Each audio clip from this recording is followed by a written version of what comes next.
Hello everyone and welcome again to our ALLi member Q&A. I'm here with the wonderful Michael Ronn. Hi Michael. Hi Orna. How are you? I know your picture fell down. Yeah, I'm fantastic. So I got my new studio all set up and new background for me. The only thing missing is this picture frame. It was up behind me and it fell. So It fell down. it turns out hanging things on concrete block walls isn't the easiest. No, hanging pictures generally is a bit of a nightmare, actually. But yeah, next time you'll have your lovely picture behind you. And so it must be lovely to have your purpose-built place now all set up again. Yeah, it feels really good, and it's nice to kind of be back into the swing of things. So, and back for another Q&A podcast. It's good stuff. For another Q&A, and we have fantastic questions this month. So let's get on right into it as quickly as we can. And what's our first question this month? All right, our first question comes from Nathalie, and she asks, what are some suggested ethical ways that an author could organize some sort of prize draw for readers to win copies? So ebooks, paperbacks, hardcovers, without using Goodreads or Amazon's giveaways. So what are the best methods to do this without using Goodreads or Amazon? So it sounds like maybe there's some limitations there on her part. And so she just wants to know if there's some good services that you could use. Yeah, there sure are. So for today's show, I've put some links in the comments on the Facebook page. And if anybody has any suggestions, please can you do likewise? And we'll kind of pool our knowledge on these various things. And what we use at ALLi in terms, we have two services that we use quite a bit. One is BookFunnel, which we use to do all of our members get free books as part of their membership. And BookFunnel handles that for us, and we find their service is absolutely fantastic. One of the great things about them is that if the person doesn't get your giveaway, they will handle all the background admin to that, make sure that it's compatible with the device and all that kind of stuff that can waste a lot of your time. So I highly recommend BookFunnel. The other service that we use a lot, I haven't put it into the comments list yet, but I will now shortly, and I know you have a few as well, Michael, is gleam.com. And they are specifically set up for competitions of various kinds, and again, really good for digital products, digital product giveaways. We use them for our conference, so self-publishing advice conference, when speakers have giveaways to give to the attendees, then it's Gleam that we use. And it's all of these services have free and paid options. So if you're just doing one occasionally with, say, Gleam, which might be expensive over the year, but if you were just doing a one-off, you could just get it for the month or two, the paid version, for a month or two around your giveaway time if you wanted, or you might find that the free service is good for you. Do you do giveaways, Michael? Yeah, I do. I've done some in the past, and I echo everything you said on BookFunnel. That makes life 1,000% easier. And they also have QR codes, I believe, that you can use in your print books that will help deliver ebooks if you wanted to do that as well. The one I've used a lot with some success is Rafflecopter. So they have a free version, and they make it really easy. And you have to take care of the fulfillment, but they take care of the administration and the randomization and all that piece. And then another one, if you're looking for more of a paid option that's kind of premium, King Sumo does a really good job. That's an app you see a lot of people using. They've got a lot of advanced features and a lot of integrations with your website, so that you usually embed the giveaways right on your website. Fantastic. But again, that comes at a pretty penny. So yeah. So you got to pay. So you've got to decide what is your aim here. I'm interested in your use of the word ethical. All of these services are just tools. The ethics kind of begins and ends with you, making sure that you sort of deliver what you promise, and also what is your motivation for the giveaway. So you mentioned Amazon and Goodreads, and I'm not sure where that comes in terms of that question, but certainly it's important with giveaways. Sometimes we see authors who kind of promise great things and then don't deliver, so it's really important that you are set up to deliver whatever it is you're going to do. Or if you're talking about giving away copies of your book in return for reviews, then there are a whole tranche of ethical guidelines around that, both at ALLi on our code of standards, but also in the various services, most notably Amazon. It has the most rules and regs around reviews and giving a copy of your book. Good old-fashioned email, if you're giving just a one-off copy directly to a blogger, say, you can always just email them the book because it is a digital file. So again, the ethics, though, of being sure that you stay within, that it's not offered. The book is not offered in exchange for the review. In exchange for is a tricky phrase that Amazon doesn't like. And the idea is to freely distribute the book and not to, clearly not in return for a good review, but just making yourself very clear about the ethical guidelines around it, so that while you might not want to use Amazon or Goodreads, it's worth reading their ethical guidelines because they are quite strict, and therefore if you stay on the right side of those, you're going to be on the right side of review giveaways generally. Absolutely. All right. So our next question is from Tari. And okay, so the book in question is an autobiographical business advice book. The question is, they've self-published the book. It's this nonfiction book. But if they want to submit it to a publisher, do you still need a book proposal? Really interesting question. And the short answer is yes, you do. Book publishers, the commissioning editor, who's the person you're going to be sending your book to within a publishing house, and or literary agent, extremely busy, huge amount of material going past them. They want to read the proposal that tells them why this book is a good idea, why it's going to make them money, basically. How is it a proven concept that is going to produce sales to readers and therefore money for them. So the book in and of itself, while the idea might kind of spark that kind of thinking, shortcut it, make it as easy as possible, always spoon feed people like that when you're trying to sell or license the rights in your book.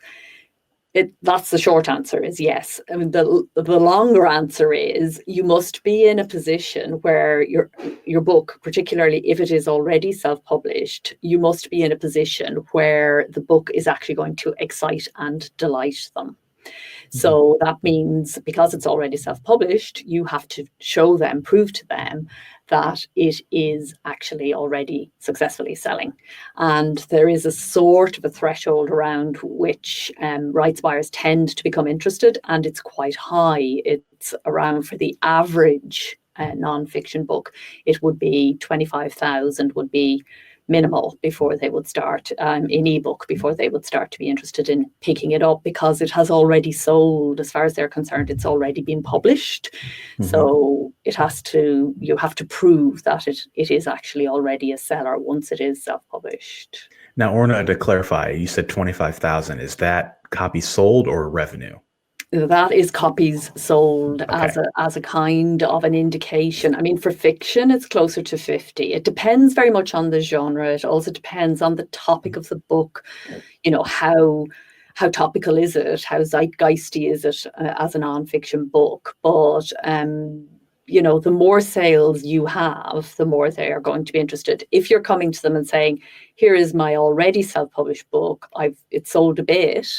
I'd like you to now publish it," they're instantly going to say, "But why should I? It's already published. If you can't publish it to your satisfaction, distributed widely enough as the author publisher, why do you think a trade publisher is going to be interested in it?" So what we are seeing widely in the indie community is, once a book starts to be successful in terms of impact or income, usually income, because that's the easiest thing for people to track, and that's when trade publishing starts to become interested. And that's when very often indies are just a step or two ahead of that. So while it might be their dream early on that a trade publisher would come and be interested, by the time a trade publisher actually is interested, they're already doing so well themselves, they start to think, well, what are you bringing to the table? Why Right. should I now give you my rights? I've done all the hard work of building the readership. I've got it to here. It's selling well.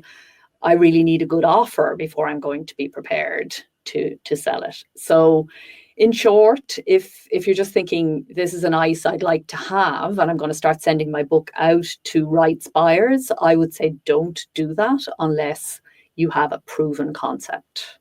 Exactly. And if you have a proven concept, and if you have that impact, that Orna was talking about, you actually have a unique opportunity because your book is already published. So you can already point to the things that are making an impact in your community, such as testimonials or other ways that you can quantify your success. So, don't underestimate the fact that if you feel this is the path for you, that you have a unique opportunity to get that in front of publishers and actually pitch your idea in a way that others are not, because when they read most of their book proposals, the book doesn't exist yet. That's exactly right. And so you have the advantage there. And, do think about what you're going to sell as well. Remember that your book, contained within your book, are many different rights.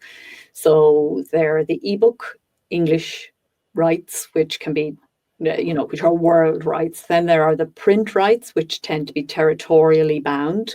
Mm-hmm. And there are the audiobook rights. And then there are all the subsidiary rights of translation and so on. If you're doing a good job on the ebook yourself in English, you might want to keep the ebook rights and only trade in the print rights, for example. We have a number of members who have successfully managed to do those kinds of deals. So don't think of your book as just, this is my book, publish me, please. Recognize the intellectual property that's embedded in the book. And if you want to get a publisher, as Michael says, your proposal will be an awful lot stronger than a book that is just a concept in an author's mind, and therefore the amount of money that you're being offered should also be higher, and the terms you're offered should also be higher. So a useful guide to actually approaching rights buyers is our book, How Authors Sell Publishing Rights. And that will give you a good idea of how they think about it, because that's something you need to be aware of when you're going into a negotiation with them. Absolutely. All right. So now we have another great question. So the question here is, this is from Audrey, and she has 2 nonfiction self-help books out, and she wants to publish more, but she's thinking about ways to tie them all together and be thoughtful about branding them. So the question is, what is the best way to brand a nonfiction self-help series? Okay. Well, there are lots of ways, but I think branding begins with the concept and the cover and the author. So you need to decide which of these you're kind of majoring on. Generally speaking, with nonfiction of the type, I think it's in the self-help arena, I remember, because the question was longer. So books of that kind, excuse me, the cover is really important. So the cover from book to book is something that will help tie the series together. The theme then across the different books in the series are also important. And nonfiction is a bit different from fiction in that it can kind of grow and grow. So, sorry, excuse me, frog in the throat. Do you want to pick up there for a second, Michael? I just Yeah. The cover is extremely important, and one of the things that I would start with, if you're going to start with the cover, is have a conversation up front with your cover designer, and tell them exactly what you need and what your goals are, because what they can do is they can support you, and they can create a template or a design that you both agree on. And so then when they do that first book, the second book is just really easy, because then it's just drag and drop, right? I mean, they can get different images, different color schemes. There are plenty of examples of nonfiction writers who do a really good job of this. Joanna Penn is one of them. If you look at the ALLi guidebooks, they all have very similar branding. I do it with my nonfiction. It was a great conversation that I had with my designer, that I wanted my books to have a certain look and feel. And I honestly think it's easier to do this in nonfiction than it is in fiction, Because in fiction, there's so many other things that you have to consider, whereas with nonfiction, you really just need to consider, does the image grab the attention, and does it convey the spirit and the tone of what it is that's in the book? Exactly right. So cover is key. And then it should be very clear from looking at any book within the series what the overall series is about and how this particular book fits into that pattern. And what I was going to say there before the frog came was that nonfiction often can grow and grow. So you think you're going to do 4 books or 5 books, say, and then you think of another aspect of that theme and you can add it in. Whereas with a fiction series, you generally need to kind of know the last book and be working up to that final, ultra climax kind of thing. With nonfiction, it can grow and grow. So it's good, I think, to leave yourself a bit of space at the beginning to think about it in that way. But in short, it's very doable. In fact, it's something I would go so far as to say you should do if you are going to have a series. Joseph Alexander, who is one of our authorpreneur members, he's a guitar teacher, and he did it by accident. He just got, had a cover design and then just replicated it in different covers across his books. And as he has said afterwards, found out that was good practice. So I don't think there's anybody who would recommend you to do it otherwise. And then the sort of third part of the triangle is you as the author. So connecting you, your bio, your website, and all of that to this nonfiction theme that is clearly very important for you. And it may be the only thing you do, or it may be sort of your nonfiction wing to your fiction writing and or your poetry writing. Either way, it should be clear on your website, and it should be clear in the book, in the little summary, what the book is about, what the author does, how this theme connects to who you are as a person. And that's very important with nonfiction. We need to know not just that this is an interesting topic, but also, why are you the person to tell us about it? Why should I listen to you and not listen to one of the other people over here who's talking about the same thing? Yep, and another point too, and this is a little thing, but I found that it makes a big difference, is the formatting and the feel of your content, right? So if you're writing about the same topics, which it sounds like, Audrey, you are, you want that experience to be very similar from book to book, right? So in terms of the value they're going to get from it, the depth that you're going to go into your topics, the types of stories that you're going to tell in the narrative, I think are very important, and are one of the reasons that I love to read so many repeat books by other nonfiction writers, is because I know that when I pick up a book from one of my favorite writers, they're going to bring the value, and I'm going to walk away feeling a certain way after I finish the book. And I think that's another important thing that you should think about, how to make your books cohesive, not only visually from a formatting perspective, but also from your content. That's a super important point, I think, particularly the one around depth, because you do see nonfiction series where, say, the first 2 books are really good and they go into the topic in quite some detail. And then when it gets to book 3, 4, and 5, it's getting patchier and patchier and patchier as you go along. And you definitely don't want that. No, you do not. So, all right. So my window froze up here. Okay. So let me see if I can access these on my phone here real quick. Okay, it came back. All right. Okay, great. Slow internet today. Okay, so the next question is from Sarah, and she says that I've just spotted that there is a section for Amazon Central for publishing your blog. Is linking my blog to my Amazon Central profile worth it? It's certainly not going to do any harm. And if you are, say, a nonfiction writer like the previous questioner, and you are blogging regularly about your nonfiction topic, then it makes a lot of sense to have it turning up on your books page. Similarly, if you're a fiction writer and you are blogging about, behind the scenes of your books, readers are going to love to find that on your Amazon page. So there's a reason that Amazon gives over real estate to anything.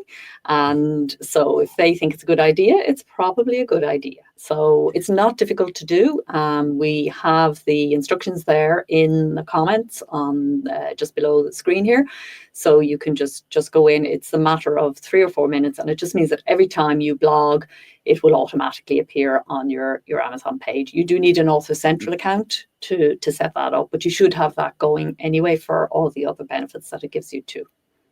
Yeah, it's one of those things you set it and you forget it, and you forget that your book even syndicates to Amazon, but you never know. I mean, your page does get eyeballs. How many eyeballs it gets, nobody knows, right? But I don't think it'll hurt you at all. I mean, especially if you're publishing content regularly to your blog. The only way I might hesitate is if you're not publishing content regularly, because it does have a date stamp on it. And so you always want content that's going to appear on pages like that to be fresh. Nothing worse than coming across an author blog or something that, you know, they haven't updated in 5 years. So I would caveat that with making sure that you have regular content that's going to be syndicated there, so that it leaves a positive impression on people when they meet you for the first time. Absolutely. Okay. So our next question is from Jennifer, and she wants to know, I'll summarize here. So she's building a website, but struggling with WordPress and just doesn't seem to be getting any results. Are there any non-WordPress alternatives to creating a good-looking author website? I'm going to stick my neck out here a bit, and I think you and I might differ on this, so that would be good if we do. But for me, WordPress, the advantages of a WordPress site so sort of outweigh any disadvantages that I would say get to grips with WordPress. It's worth it. Now, there are alternatives, yes, certainly. And I know that in the question, the concern was around design, and or something to the effect of you felt that the site still didn't look good. And that's a matter, you know, that could hit you with any website. There certainly are with any, website tool. Certainly there are tools that make making it look good easier, but they often fall down when it comes to search, SEO, all these kinds of things. So I would think really the answer to your question, rather than ditching WordPress, would be to bring in some design help. What do you think, Michael? Yeah. WordPress is the sheriff in town. You know, there are other services like Wix, and I know Weebly and Squarespace, and I know that from a design perspective, they certainly make things a little easier, but you're giving up the universality of WordPress. You're giving up the integration support and the ability to kind of customize things a little bit more when you go to those alternatives. And I think if you're struggling with a design, you can bring in design help, but there are relatively affordable WordPress templates, WordPress design templates that you can get for relatively cheap that will give you a good design, so that takes that burden off of you. And the only thing that you have to worry about is creating the content. So the one that I use and I think is really great is Elegant Themes. They've got a package where you can buy their whole catalog for a certain amount, and you have access to hundreds of different WordPress designs. And there are lots of great WordPress themes, Theme Forest, and other places where you can get a low cost design that will take a lot of the heavy lifting off of your shoulders. Yeah, or even free. And there is a theme called Author, which actually is designed specifically, a WordPress theme designed specifically for writers. It is, I think, it's not free, but it's not expensive. And that's a place you could start. The design on that is very simple, and it's all about the books. So That's the one thing you do need to think about design-wise as well. If you're not happy with your design, your book covers should be holding up your website as an author website, and you should love the design of your book covers, and they should solve a lot of your design issues for you, unless you're talking about stuff around font and layout of the pages and so on. And that really is very easy to change with, as Michael said. So if you just Google, WordPress themes and begin to give yourself an afternoon to have a good search around and see which one maybe appeals to you. When choosing a WordPress theme, it's really important that you pick one that has support and that hasn't just so lots of tech folk come up with various WordPress themes. You need to be sure they've been around for a while. So the names that Michael's mentioned, these are all reputable and have been around and have customer support for when things begin to go wrong. So it's important that you don't pick something that's just been designed by somebody yesterday who's going to be gone in a few weeks' time. But there are really, you're spoiled for choice. This isn't an area where there isn't a lot of choice. It's the opposite. There is lots and lots of choice. So you need to be guided by what you want as well, design-wise. Yep, absolutely. And that's a great point. And also make sure you get something that's mobile responsive so that it'll look good on your mobile device as well. That's less of an issue now than it was a couple of years ago, but still something you want to think about. Great. All right. So our last question today is from Madeline. And Madeline has published a novel on Amazon, but she did it 6 years ago and didn't remember how she did it. So she asks, does ALLi have a step-by-step guide to publishing a book on KDP or on any of the book retailers for that matter? The short answer to that is no. We don't have a step-by-step guide because all of the retailers have their own step-by-step guides on their platforms, and it changes. So it will have changed. Even if you did remember, Madeline, what you did 6 years ago, it wouldn't be exactly the same now. KDP print is there, the layout of the dashboard is different, everything, pretty much, lots and lots of things in there are quite different. And that continues. All of these services are constantly improving and updating. So what we do is we link to their pages. And I've put the link for KDP because that was the one you specifically asked for into the comments here on the Facebook page. But our book, Choosing a Self-Publishing Service, which is written by the head of our watchdog desk, John Doppler, that goes into what you need to look out for in all the services that you might be thinking about using, and all the links you need to the services are embedded in that book.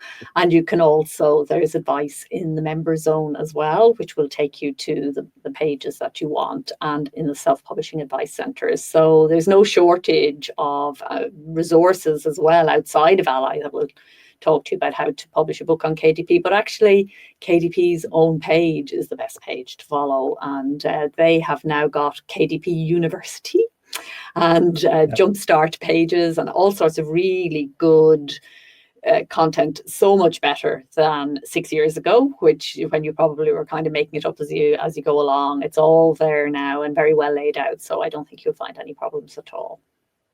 Absolutely. All right. Well, that concludes our questions for this month. A lot of great questions. Again, we've been getting some great questions the last couple months. Yes, we really have, and do keep them coming, folks. So just to remind you, this is the member-only Q&A, Alliance of Independent Authors. If at any time any questioner would like to come and put your question, be here while we discuss your question, that's fantastic. We love that.